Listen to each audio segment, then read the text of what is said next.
So let's go back to the issue of say taking shop class out of schools. So Baron Cohen talked about systematizers versus empathizers. Yeah, but what Baron Cohen it's also did, the case, he yeah, left go out ahead. the object visualizers.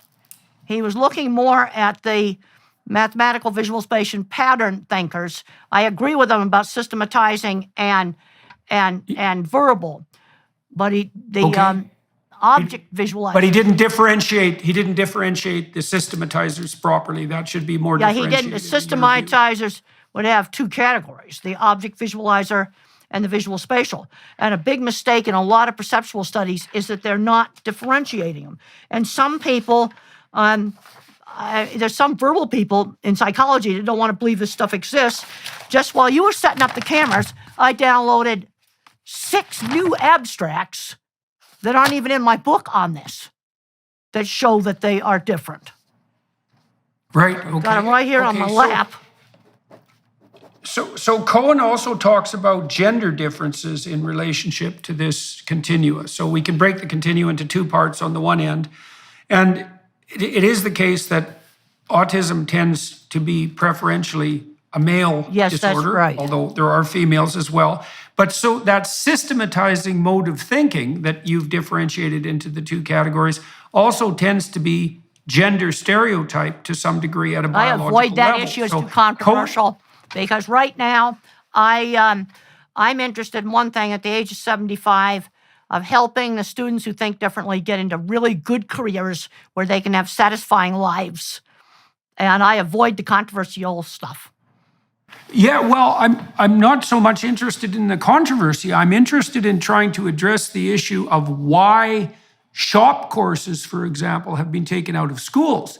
Now, we do know that the schools are predominantly run by women, and women are more likely to be empathizers. No, I think they're less likely to be the reason why they systematizers. So took I'm it wondering out. if there's a gender issue going on there and a prejudice against Sorry. a certain way of thinking. Okay. What's that? I think that one of the reason they took out the shop classes, they kind of just go, well, everybody's going to go the university route. And cost. Right. Good shop classes cost a lot of money. Now, people are starting to put shop classes back in. And you know what they're finding? They can't find anybody to teach the shop classes. I just heard about a brand new, beautiful welding shop built here in Colorado at a community college, and they can't find somebody to teach it even after they dropped the university requirement. And I can tell you right now, we need people that can do these things before the power grid and the water systems fall apart. I'll tell you, that stuff I care about.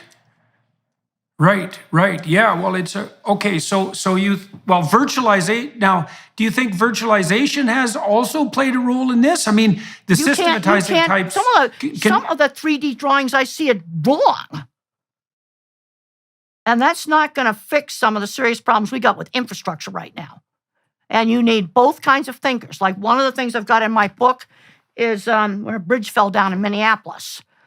And the workers were complaining. They were worried that when they were working on this bridge, it was going to collapse. Well, I looked up that bridge collapse, and I saw all the twisted metal, and I took one look at that, and I went, it's too light. It's too cheap.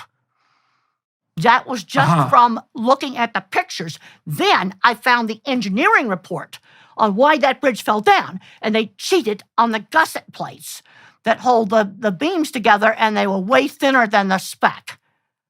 But I had already looked at the pictures and said that bridge is too light, it's cheap, before I read any engineering report.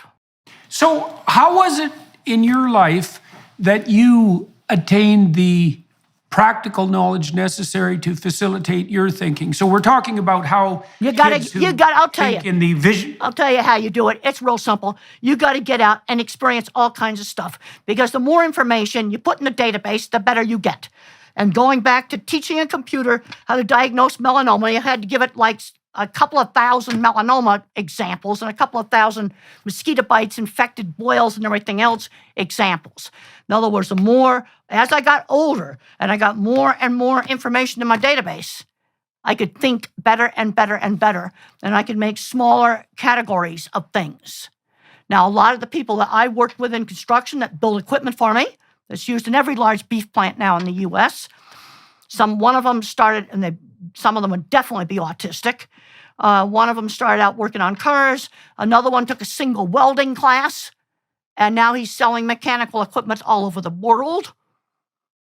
Started with a tiny shop that then grew into a big shop. And what's happening now is the little shops are not forming. And that's why we're importing all this equipment from Holland and Italy. Because when you look at their educational system, and I looked it up again recently online, Italy actually has 3 routes: university route, tech route, mechanical, and art route. Like for their fashion industry. And the Holland and Netherlands, you can go either university route or tech route. And that's why they're making the state-of-the-art chip-making machine that we don't make. Right. And I'm not Right. talking potato chips, I'm talking electronic chips. Right. I wonder if this is also a consequence of people increasingly moving away from farms. Because when you're on a farm, you'd have to do a lot of hands-on stuff. You have to do a lot of fence repair. You got to take care of your own machinery. And, as you move into the urban environment, everything, in some sense, even in the real world, is virtualized because you can always call on other people to do the day-to-day things that you need to keep the infrastructure in place, I agree. for example. A lot of kids are growing up today totally removed from the practical. And one of the things I talk about in the visual thinking book is I talked to a doctor, and he told me he had trouble training interns to sew up cuts because the interns had never used scissors as a young child. I had a student in my class that had never used a tape measure to measure anything. And they're totally removed from the world of the practical, where those kids that came off the farms, yes, they had to figure out how to fix things. Absolutely. But I think what's happening now in the schools is things are getting so verbal, and they're going absolutely crazy on math requirements. Because I know people with 20 patents, and they could basically do 6th grade arithmetic. That I could do, because I can relate that back to real things. And things like... Do you know of any research pertaining on how the people who visualize objects might be assessed for their ability? Yes, because and there's a whole IQ tests tilt towards the verbal. In here.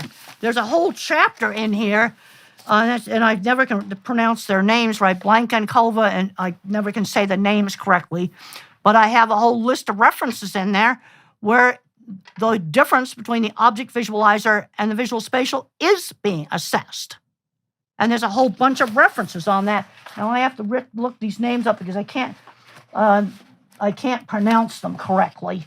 Let me find the reference list here for chapter 2. Okay, it's Blazhenkova.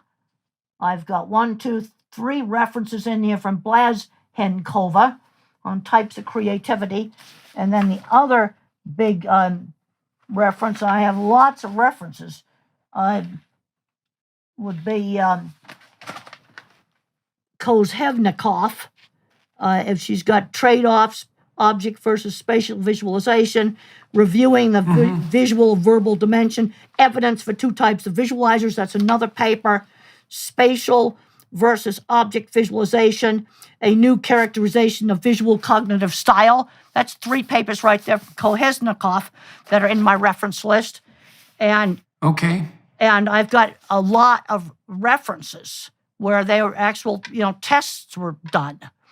When I go through the citation lists, I just went in and we're working on the children's edition of the book right now, and one of the copy editors had a query about a reference, and I had to look that up, and then I decided to just type in object visualizer, visual spatial into Google Scholar again, and find the same old papers, and then I found some citations. It's kind of a cool paper here in the journal Cognition. It's an old paper, actually, Visual Object Ability, a New Dimension of Nonverbal Intelligence. I know from working in factories, I spent 25 years in heavy construction. And that is something that I don't think many teachers have done that. And seeing how these guys think. Big, complicated Cargill plants, IBP plants, which are now Tyson, Montfort plants. And that company is now JBS. Figuring out complicated things with equipment. It's a different type of intelligence.